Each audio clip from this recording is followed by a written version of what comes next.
नमस्ते। आप सब कैसे हैं? उम्मीद करता हूँ बहुत अच्छे होंगे, स्वस्थ होंगे, मस्त होंगे। दोस्तों, आज की इस बेहतरीन सी वीडियो में हम लोग जो आपका चैप्टर नंबर 2 है, साम्यवाद एवं समाजवाद, उसका हम लोग कुछ महत्वपूर्ण प्रश्न को देखने वाले हैं।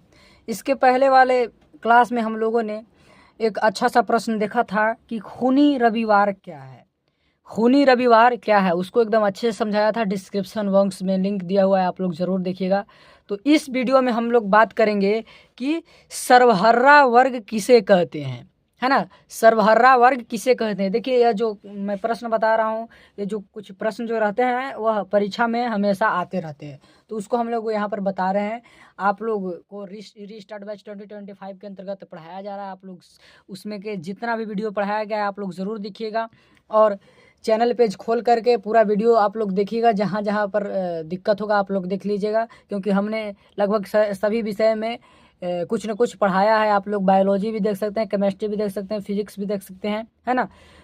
और यहाँ पर हम अभी हिस्ट्री पढ़ा रहे हैं, तो हिस्ट्री का वीडियो यहाँ पर है। तो देखिए, समय ना वेस्ट करते हुए हम लोग बिना वेस्ट करते हुए हम लोग यहाँ पर देखते हैं प्रश्न को। कह रहा है कि सर्वहर्रा वर्ग किसे कहते हैं। सर्वहर्रा वर्ग किसे कहते हैं? तो समाज का वैसा वर्ग जिसमें गरीब किसान, मजदूर एवं आम आदमी शामिल होते हैं, उनसे सर्वहर्रा वर्ग कहते हैं। यानी कि रूस में समाज का वैसा वर्ग जिसमें गरीब, किसान, मजदूर एवं आम आदमी शामिल होते हैं, उसे सर्वहर्रा वर्ग कहते हैं। आप लोग बहुत सारे वर्ग का नाम सुनेंगे, पूंजीपति वर्ग, तो किसान वर्ग, मजदूर वर्ग, तो इस प्रकार से। तो जिसमें किसान, मजदूर और आम आदमी सब एक साथ जब रहेगा ना, किसान, मजदूर, आम आदमी, ये सब जो शामिल जिस वर्ग में रहते हैं उन्हें हम लोग सर्वहर्रा वर्ग कहते हैं। और इसी के साथ एक और प्रश्न हम लोग देख रहे हैं, महत्वपूर्ण है, कि क्रांति के पूर्व रूसी किसानों की स्थिति कैसी थी। यह पूछता है कि क्रांति के पूर्व रूसी किसानों की स्थिति कैसी थी।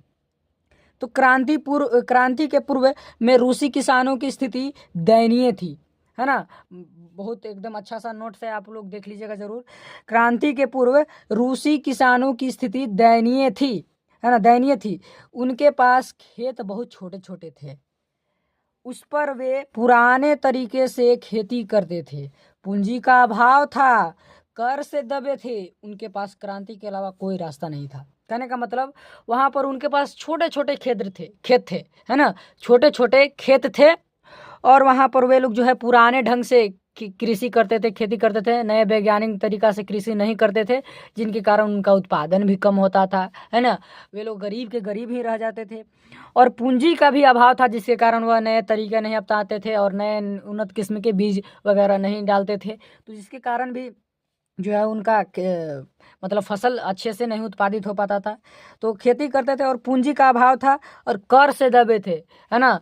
जो वहाँ पर शासक थे वो इन पर कर लगा देते थे, उससे दबे थे, है ना, कर से दबे थे किसान लोग।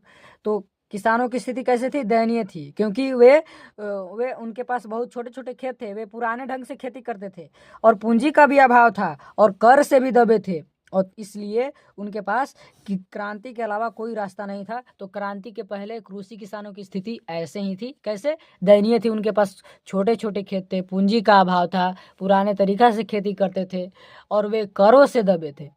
तो उम्मीद करता हूँ आप लोगों को यह दोनों प्रश्न एकदम अच्छे से समझ में आ गया होगा। आप लोग यदि वीडियो को पसंद आया होगा वीडियो, तो आप लोग ज़रूर लाइक कर दीजिएगा और शेयर कीजिएगा, और सब्सक्राइब करके बेल आइकन को प्रेस कर दीजिएगा। धन्यवाद।